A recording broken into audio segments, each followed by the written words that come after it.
Well, hey guys, it's Al with Longoria House Dog Training. Oh my gosh, it took me 17 minutes to try to figure out what in the world was going on with my live show. You guys know that I love to do these and love to see all you guys each and every week answer your questions and bring you a ton of value. If you could just see right now, we've got two lights, three cameras, a virtual reality camera. My assistant is over here, a microphone, and two iPads. And with all that computing power, it was impossible somehow to get to go live. Every time that we would hit the go live button, and I had some cool things for you guys on there, it would say like, hey, unable to go live. So, hey, I apologize for the delay. I am going to cut it a little bit short because honestly, I want to kind of figure out why we weren't able to go live the way that we spent all this money to be able to do that. But hey, thanks to each and every one of you all for joining in. We appreciate you guys. We want to bring you a ton of value. I want to help you raise happy and reliable dogs. Hey, I know this isn't exactly what I want, but I'll take what I can get. So if you're watching this right now, it would mean the world to me if you come right over here down to the bottom button and hit the share icon, because somebody out there is going to need the things that we're going to go over tonight. So I do have a list of things that I want to go over. The first thing on the list, what is it? How do I train my dogs on the boundaries of electric fences? Let me just give you guys all the topics. And I'm going to skip one topic because I'm going to save that for the end. So how do I train my dogs on the boundaries of an electric fence? Is 18 weeks too young to start a dog on a remote collar? What's a good confidence building exercise for a dog? And what does it actually cost to train a dog? Okay. And then we do have one more question. I thought it was going to be funny and I would be able to show you something with the big view that I had, but unfortunately I won't be able to do that one. So let me go ahead and start off with this first question. So how do I train my dog on the boundaries of an electric fence? Well, look, here's really the thing, okay? Electric fences are a great tool to be able to use to be able to train your dog. But I see one consistent mistake that a lot of families are making. And man, I'll tell you this, anytime that it comes to remote collars or electric fences or things of that nature, if you screw up that first week, that first time that you're going to work with your dog on the electric fence, you're going to create some pretty big problems for you and your dog. So here's the thing, okay? If you're one of those families that you do have to use an electric fence, you've had the installer come out, they've put it out there onto your property. The one mistake that people make is this. If you do not have a fence, just the electric fence, and you put the collar on the dog, and then the dog begins to head out, you know that the dog is going to be uncomfortable whenever it gets to the electric fence, but your dog has seen some squirrel on the other side. So if your dog sees that squirrel, the electric fence is not on yet, and the dog begins to run, your dog's going to dump adrenaline before the electric fence actually turns on. Once the dog gets to the electric fence, it's going to feel it, and the dog's going to be like, oh my gosh, how do I turn this off? It is entirely possible that your dog is going to think, I'm just going to try to run as fast as I possibly can. And what will happen if that's the choice that your dog makes, it'll get out of range out of the fence, and then the fence will actually turn off. If the fence turns off, that will send a very powerful signal to your dog's brain to tell it that this is what it should do to turn the fence off. And it's really going to be the thing that's going to make the dog understand that, wow, this is what I do. And so now you're going to have one heck of a time trying to train your dog on what the boundary is. So if you've purchased an electric fence, here's what I actually want you to do. If you have no fence, you will go out with a long line. It needs to be attached to your wrist. And you need the dog to approach the electric fence, maybe even to begin to bolt to get away. When the dog feels the fence, it is your job at that point to use the leash to pull the dog back to turn it around, because when the dog turns around, it still feels the fence, but then once it comes back into your yard, guess what's going to happen? It's going to turn off, and it's going to make a very, very powerful memory for your dog, and it could potentially save your dog's life if you do that, okay? So look, they're very powerful tools. I don't recommend an electric fence for the vast majority of us, okay? But if you are going to use one, do not just throw your dog into the backyard and hope for the best. You need to have a plan for teaching your dog that the way you turn the fence off is by turning around and by coming all the way back. Any of these really powerful tools, okay? These invisible tools like a remote collar, like an invisible fence, heck, even a clicker, you need to show your dog, what do I do with this thing? Hey, Lou, thanks for joining in tonight, man. Sorry for being late, but I'm glad you're here. Maria, good to see you. Hey, thanks very much for joining. Hey, guys, since this video is, since we weren't actually able to sound test the video, can you guys just throw a thumbs up like in the comment section if the sound is actually any good? I would really appreciate that. All right, guys, so that first thing that I went over was, how do I train my dog on the boundaries of an electric fence? And the simple answer to that is, you need to have a leash. You need to let the dog begin to approach the fence. When the dog feels the stimulation from the fence, make sure that you turn your dog around and they understand to do that. Hey, Alejandra, thanks so much for the thumbs up. Hope you're doing well. Okay, so hey, guys, let me go ahead and start going over the rest of these questions that I have for tonight. So, question number 2, is 18 weeks too young to start a dog on a remote collar? Like, here's the real thing, okay? Dog tools are dog tools. Whether your dog is an 8-week-old dog or if it's an 8-year-old dog, there's some things that you need to consider, okay? So when it comes to the use of any kind of tool on training a dog, what I'm going to tell you about the remote collars is that your dog probably has to already know some things, because believe it or not, the remote collar doesn't actually tell your dog what to do. You know what the remote collar does? It touches, and it can touch lightly and it can touch firmly, okay? And if you've got the collar on a dog that doesn't know how to do anything, and you're using the remote collar and you're using it heavy-handed, that's bad. Don't do that. You're going to screw your dog up, and it really is unethical to go about doing that. So really what you need to be asking yourself is, 18 weeks too young? Yeah, probably. It probably is too young, but the question shouldn't be based on what is the age of the dog. The question should be based on, is this going to help my dog to better understand what I have already taught him? If your dog doesn't already know how to, that getting on their bed and lying down is a good thing, if your dog doesn't already know that sitting on your left-hand side is what you want it to do, if your dog doesn't know that its name literally means to turn around and come back, why are you using a remote collar? Because the remote collar isn't going to tell your dog to do any of those things. Sure, your remote collar will tell your dog not to steal inappropriate things. Sure, the remote collar will tell your dog that coming off the edge of leaving your yard is not something that's good.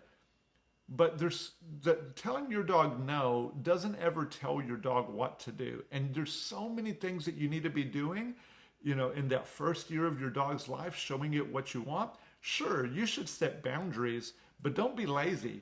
Get a leash in your hand, get the dog out, start showing the dog what you want to do, and use the leash to block the dog from doing the things that you want. The number one tip of all time that I give to every single person that I meet is, put a leash on your dog. Have a leash inside your home. Order one of our British slip leashes. Heck, get it from me, get it from Amazon. Get a British slip leash, put it on your dog, and then make a commitment to only using that leash anytime you're talking. So just going back to the remote collar, okay, a lot of people want to get them to punish. Sure, they're good for that, but there's just so many things that you can do that don't require that tool, that just really require you to be thoughtful by using the dog's food, using a leash, using a bed, those kinds of things. So, hey, yeah, train your dog. The tools will never do it. It actually has to be a personal relationship with the animal. That's what you really got to do. Okay, so what is a good confidence building game for your dog? Let's just kind of let me define what confidence is for me. It means that you know how to do something, okay, in a variety of circumstances, okay? So that is what it means to be confident. Like for me, when I walk into y'all's homes to help you train your dog, I have the utmost of confidence that I can get it done, that I can get your dog to understand what I'm saying, and that I can also coach and train you to be able to mimic the things that I've been doing for the past decade. So what is confidence in a dog? Well, confidence means that the dog was led by somebody that already knew how to do all those things and is now able to do it. The ultimate in a confidence building exercise for a dog, I would say, is teaching the dog how to play tug or how to play fetch well. If you think about your dog is a domestic wolf.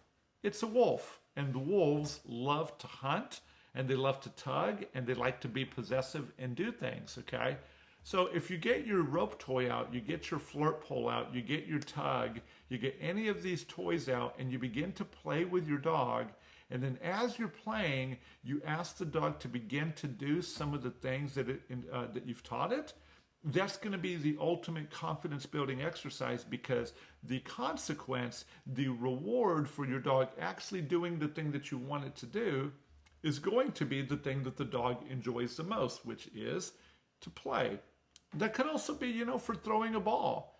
A lot of people have problems with their dogs playing fetch, though, because they throw the ball and then we have this great expectation that the dog needs to bring it back. While some dogs are naturally good at that, you need to understand that the vast majority of dogs, once they put something in their mouth, it is in their instinct to become possessive and to run away with it. This is why, again, your leash is important, that when you throw something, to teach the dog that bringing it back actually gets you to throw it again, creating this cycle and this repetition that your dog is going to be like, wow, that is really what I should be doing.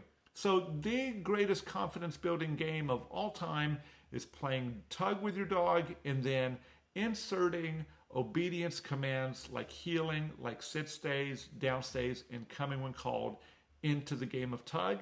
It's the way that I've trained my dogs for years, and is an awesome way for you to train your dog as well. Hey guys, thanks for each and every one of y'all that's watching this. I really do appreciate y'all. Sorry again for being late, but it's just one of those things when we have to deal with technology, it doesn't always work the way that we want. Hey, for any of you guys that are watching right now, what's going on with you and your dogs? What are you working on? Are you training your dog for tricks? Are you training your dog for some kind of sport? Are you maybe having some obedience issues?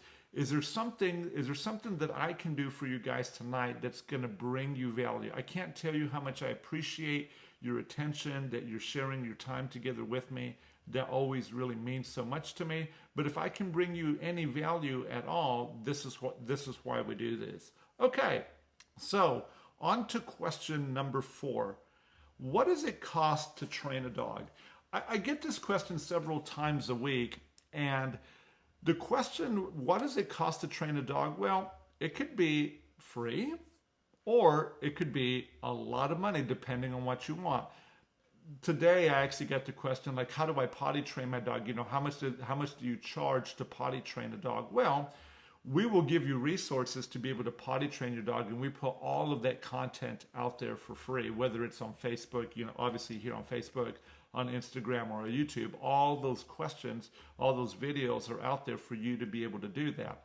But let me answer the question in a little bit different way.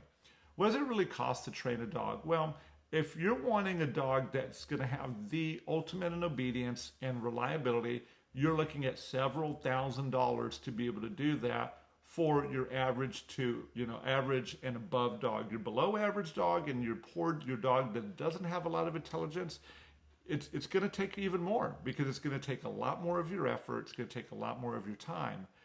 So it's really a tough question for dog trainers to be able to answer, like, how much does it cost to train a dog? Now, with that being said, what does it cost to train you? Well, so what I do is I want to help you, and I want to help your family to be able to raise your dog to be the happiest, yet still be very reliable to all the things that you ask it to do.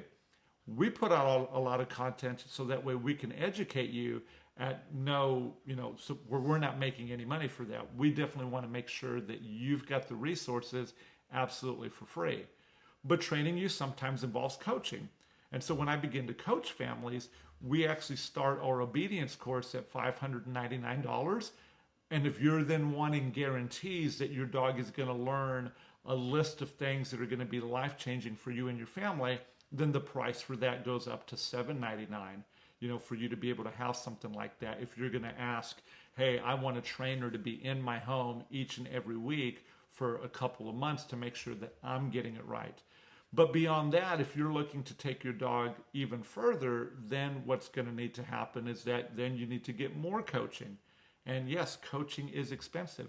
But one thing that you can do is you can join a group. You can join a group of people that are training their dogs. And group training tends to be less expensive. One of the groups that we offer is that we do have a pack walking class. If you've already completed our leash walking course or our basic obedience course, then I offer a pack walk in Kingwood, and the cost of each session is $20, which is relatively affordable, okay? You come out, you're gonna teach your dog, you're gonna continue to practice is what I meant to say, continue to practice teaching your dog how to walk by your side, teaching it to respect the boundaries that you're setting, but it's gonna do that in a very public setting.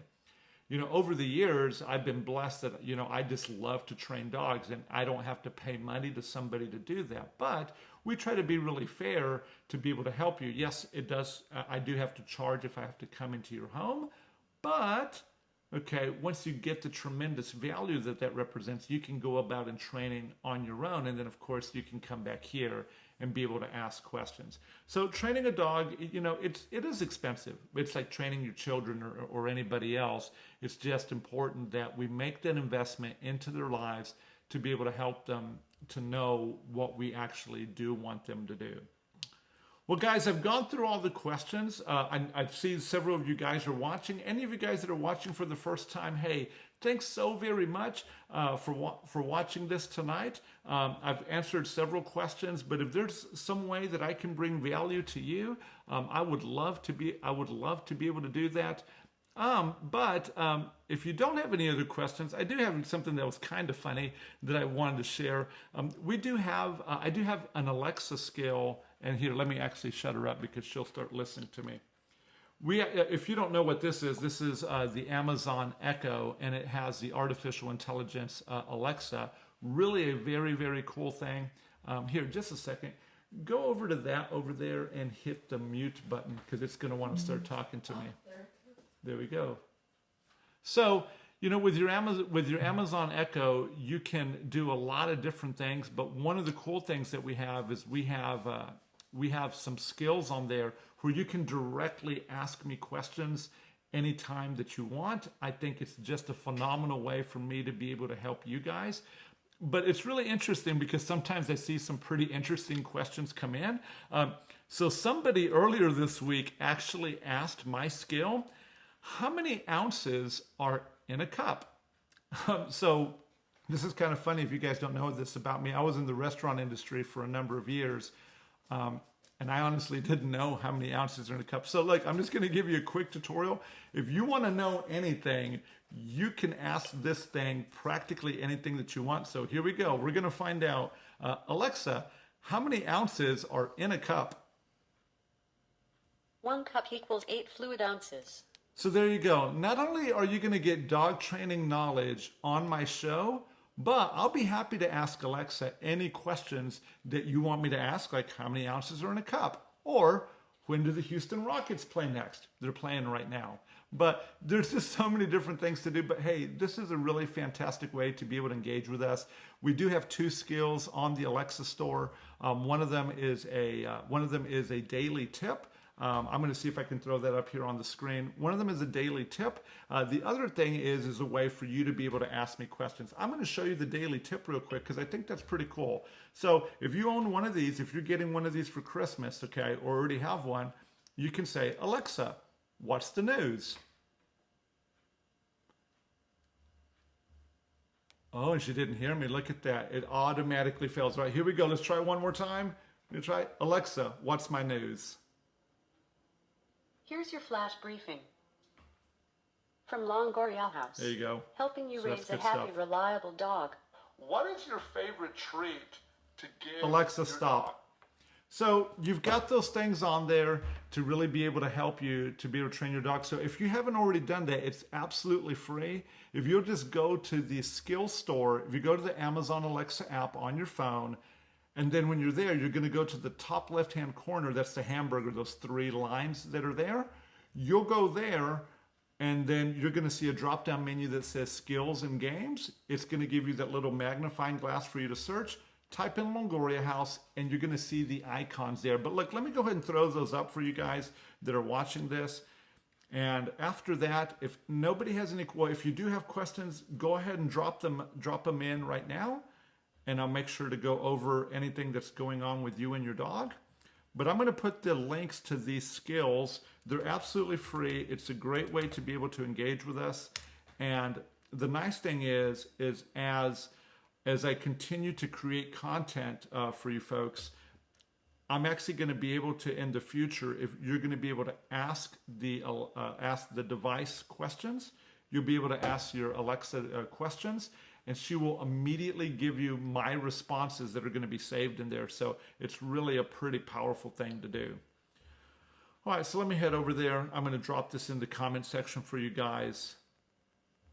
Hey, thanks again to everybody. If you haven't already, it would mean so much to me, guys, if you would go down here in the corner and hit the share button, share this with your friends. Somebody could use the information that I've put out tonight. It would mean a lot to me if you would do that. All right, so here we go. I'm going to put that link up there, and there it is. And okay, so here's the link. Okay. To that Alexa skill, okay? It looks a little weird. I don't know that if you can follow it, but I'm going to try one more time. I'm going to try to post it this way and delete that. I'm going to try one more time to see if you can actually follow that link. And okay, yep, maybe not. So, well, hey guys, thanks so much for watching the show tonight. I really appreciate you. Sorry that it wasn't able to do it the way that I had planned. We had some really cool things coming up, but we're going to get these technical issues sorted out. Hey, love each and every one of you guys. If I don't talk to you by then, have a very Merry Christmas. Enjoy your family. Enjoy your dogs. Enjoy the gifts. And hey, have a great night. Thanks, guys. Take care.